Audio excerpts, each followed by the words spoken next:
inch by inch, brick by brick, masons erected a cage of stone wall around a 50-year-old woman within the ancient walls of Countess Castle, Slovakia.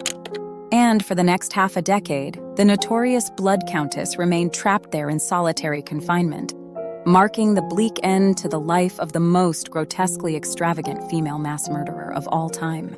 But who was this woman? Why was she kept behind a brick cage? Elizabeth Bathory was born on August 7, 1560, into the noble Báthory family in Báthory, Kingdom of Hungary, now in modern-day Slovakia. Her family was one of the most powerful and wealthy in the region. In 1575, Elizabeth married Count Ferenc Nadasdy.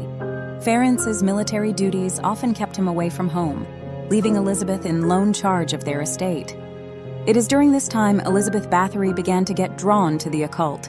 She began consorting with women who claimed to be witches. Rumors whispered of Elizabeth's unholy alliance with dark forces, claiming that she could command shadows to do her bidding. According to historical record, she targeted servant girls at first. As her bloodlust soared and surged, the Countess began to abduct girls to torture and kill. At first, she took the daughters of local peasants. Later, she turned to wealthy girls who had come to her school to learn etiquette. Her methods of torture were reported to be exceptionally brutal and barbaric, ranging from severe beatings, burning, biting, to mutilation. There were also claims that she engaged in acts of vampirism, from bathing in the blood of her victims to drinking their blood, in a misguided belief that it would maintain her youth and beauty. Finally, in 1610, one of her victims escaped. The victim's testimony prompted the King of Hungary, Matthias II, to order an investigation. The investigators found at least one dead girl and another dying right in her bedroom. Further raid revealed several girls, still alive in her dungeon, and about 50 buried beneath the castle. At the trial, Báthory and her servants were accused of torturing and killing hundreds of women.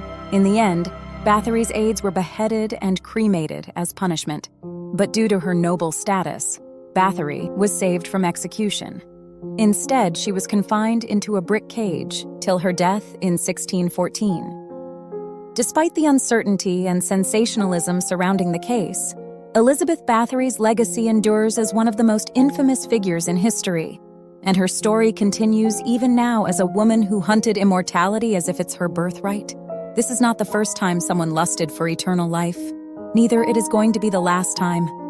It's in our fantasy to acquire immortality. Even the leap we seek in the most scientific advancements are all to attain that endlessness, or at least to study it, without even realizing that the immortality is an immoral curse, cursed upon the imaginations of mortal minds.